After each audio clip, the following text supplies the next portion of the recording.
All right, I hate cancel culture, except when it's Lia Thomas, also known as Billy.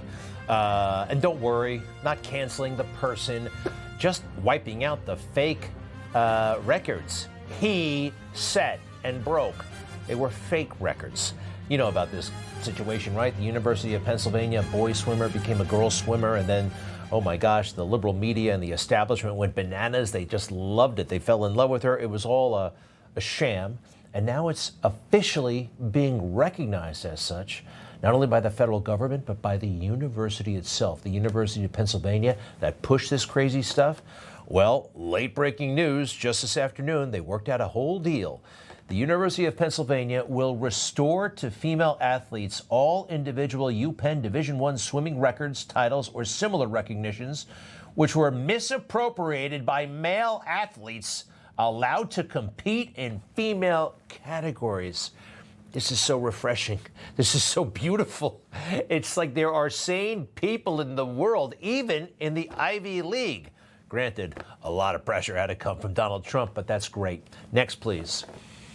UPenn will issue a public statement to the university community stating that it will comply with Title IX, specifying that UPenn will not allow males to compete in female athletic programs or occupy Penn Athletics female intimate facilities. Yeah, intimate facilities. The locker room. Common sense, everybody? Well, it's new to, they're getting reacquainted with it in the elite institutions across this country. Next, please. UPenn will send a personalized letter of apology to each of the impacted female swimmers. How about traumatized? Hanging around with Lia Thomas, Lia, Billy, whatever, in the locker room. That's a very uncomfortable situation to be in. This is because of President Trump and Linda McMahon in the education department. But we helped a little bit. We never let Lia Thomas, Billy Thomas off the hook, not one time. Now it is time for Lia Thomas to get the hell out of the pool. Yeah, Lia Thomas, a trans swimmer, must get out of the pool. I remember feeling like, oh my gosh, this is a renegade thing to say. And at the time it was. In the heart of the Biden administration, there are all kinds of hate, all kinds of, oh, you can't say that. If I can't say it, then I don't know. I don't know what I would have done. Thank God for Newsmax. To review, this is the boy athlete at the university. What's the real name again? Yeah, William Thomas, ranked 89th among male collegiate swimmers. Didn't like being the 89th swimmer, so became a woman, not really, and became a much more successful swimmer. Lia Thomas, the transition, doesn't look like that much of a transition, if you want to be honest. Lia, what's the rank there? 36th female swimmer. Okay. As a boy, just 89. As a girl, 36th. I think that was part of the motivation here, really into swimming. And the advantages were just off the charts. Just take a look right out of the gate, right off the block. You see Lia, when Lia dives into the pool, you see all the women. You know, in championship competitive swimming at the collegiate level, male, female, millimeters, right? Millimeters make the difference, and microseconds and that kind of thing. And look at Lia, Billy, biological women, a boy in the pool. I wonder what that was really all about. You know, I mean, was there some sort of, who knows? Was this guy kind of getting some sort of erotic thrill out of this situation? Yeah, look, it's just crazy. He's lapping, going back and forth, lapping. And the silly media thought that this was A-okay. They pretended it was special. There are some who look at the data and suggest that you're enjoying a competitive advantage. What do you say to that? There's a lot of factors that go into a race and how well you do. And the biggest change for me is that I'm happy.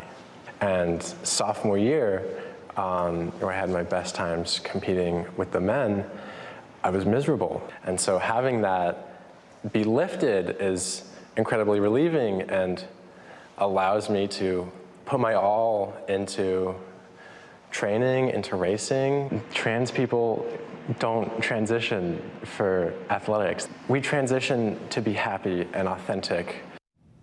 All right, so the happiness led to the championship records and all that stuff. And by the way, the reporter there works for the dominant media, but actually did a pretty good job, Juju Chang. And the trophy moment, do you remember this? History was made here, right? Yeah, it's funny how God works, right? This was a championship moment for Riley Gaines. It changed her life. She wasn't going to take this, and she fought it. And she helped kind of bring about this amazing moment where we're seeing this wonderful correction back to sanity. Here's a member of the media who really did pretend that this was not only normal, but glorious. A boy switching to the girls' team. There is so much to watch. So she's going to first hit the pool this morning at 10 o'clock. That's the 500-yard freestyle. The prelims finals are tonight. She's favored to win the 500 and the 200-yard freestyles. She's also swimming in the 100-yard freestyle, and she's got a shot there. But in addition to watching for her winning those races, Hoda, we're also watching for the potential. She is within striking distance of the long-held collegiate records by Missy Franklin and Katie Ledecky. So, of course, we're going to be watching to see if she touches those records during this weekend, too. Isn't that delightful? Stop saying she. She's doing this. She's doing that. She's breaking this record. Maybe she'll break that record. The she's a he. All right. Period. Riley Gaines just talked about her. This was a big moment for her, right? She just, we have these heroes in our midst. We don't know it until they're challenged. And boy, did she stand up. She was on a lot of media, but she was on Capitol Hill, and I got to talk to her once or twice. The overwhelming majority of people, not even just in the nation, across the globe, know that men competing against women, saying a man is equivalent to a woman when it comes to sheer strength or athleticism, they know that is lunacy. And you can't convince me that the politicians voting in opposition of protecting women and girls in sports, you can't convince me that they don't know this is lunacy, yet they're lying. All 203 Democrats in the U.S. House of Representatives just a few weeks ago, none of them were willing to protect women and girls in sports. And these are parents. Well, I know somebody who was willing, in addition to the American people, President Trump. When he signed that executive order, I think this will be my favorite moment of the administration. It was so pure, so good. What could be better? Protecting women and girls in sports, right? And it's just amazing that this, for some people, is controversial. Congratulations, Mr. President, and Riley Gaines, and women and girls throughout our country. All right, next, please. He killed 4 people and gets to live. You heard about this. I mentioned it was breaking news yesterday. Bryan Kohberger, that's his name. He's going to own up to it. He killed those people. Premeditated murder of these 4 beautiful students with their whole life ahead of them. He did it. We're not going to actually find out why. He doesn't have to give a motive, but they arranged this plea deal. It sounds outrageous to me. There should be a trial. The evidence is overwhelming, including this, his car. He was driving his car that night all around the, well, let's take a look at the house first. You've seen this on TV a million times. Maybe you haven't seen this. The video of his car, his Hyundai, circling that house before and after the murders. And then these creepy selfies that he took. This one I think is the worst. He took this, he's the shower behind him, in his apartment about 3 hours after the murders at like 5:30 in the morning. I mean, I would never be able to sit on the jury, but I looked at these pictures and I said, this guy is guilty. I wouldn't need to see all that much more, but there was a lot more. DNA all over the place, his blood. He bought the sheath that was found at the crime scene, blood in his apartment. Take a look. Police say the killer stabbed all 4 victims on the top 2 floors of the home, but left DNA on a knife sheath found on the bed next to victim Madison Mogan. Police linking the DNA to Kohberger after taking a sample from trash from his parents' house in Pennsylvania.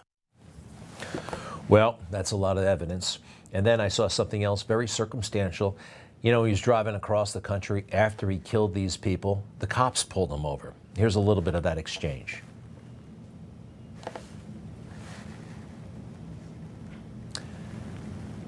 I'm afraid we don't have the volume, But it was one of those, what seems to be the problem, officer? And the officer knew something was up with these two. That's Kohberger and his dad. Kohberger, if you take a good look at him, seems a little bit panicked there. Are they on to me already? Yeah, they were.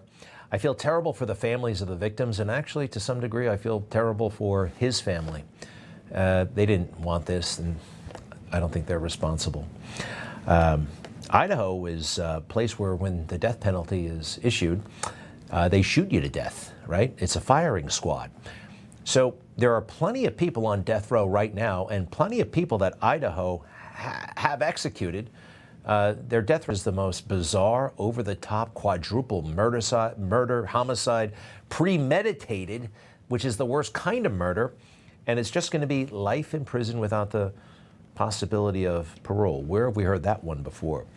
And I don't like this. Kohberger enjoys it. Take a look. I noticed this as soon as he got to court. He was so infatuated with his blonde lawyer. He'll be able to talk to lawyers and get fan mail in prison.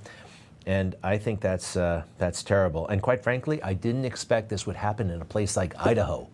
I've only been to Idaho once, actually, Lewiston, Idaho. It's one of the most beautiful places on earth. Parks all over the place. And I know there are a lot of conservative, great MAGA people there, but there are also some woke weirdos. They're everywhere. Nothing against Idaho, but I wonder if some of this stuff, I don't know, is seeping in. My job is to listen to the issues. My job is to listen and be a voice. And my job is to shut other white people down when they want to interrupt. My job is to shut other white people down when they want to say, oh, no, I'm not prejudiced. I'm a Democrat. I'm accepting. My job is to make sure that they get that they have privilege. Oh, that's Sally Brown. At one point, she was the head of the Democrats in Idaho. And then it gets even weirder. This is a conversation I want to have, and I am from Idaho. We are so white. So white, right? I'm not saying necessarily this person had an impact on this case, but I have seen it over the past, 5 years, where white people somehow aren't as valued, right? Picture of those victims. I hear all this stuff about white privilege, and I don't know. I know the kids, I know the family, they're outraged by this. They didn't even call the family on the phone and say, hey, we've reached this deal. He's going to live to be 75 years old, and you're just going to have to suck it up. We killed all these other guys. We have the death penalty for a reason, but we're going to bypass it for this quadruple premeditated homicide. Listen to this man who lost his daughter. It's my daughter. It's our children. How can you say it's just when you haven't even talked to us to see what justice looks like? Idaho's failed. They failed me. They failed my whole family. I believe they did. What is the explanation? We don't know yet in full, but look at these statements here. After more than 2 years, this is how it concludes: with a secretive deal and a hurried effort to close the case without any input from the victims' families on the plea's details. We are beyond furious at the state of Idaho. They have failed us. Maybe this is a case for the feds, for the Department of Justice to get involved in. Maybe. Information. Truth is freedom. Is Newsmax. It's real news for real people.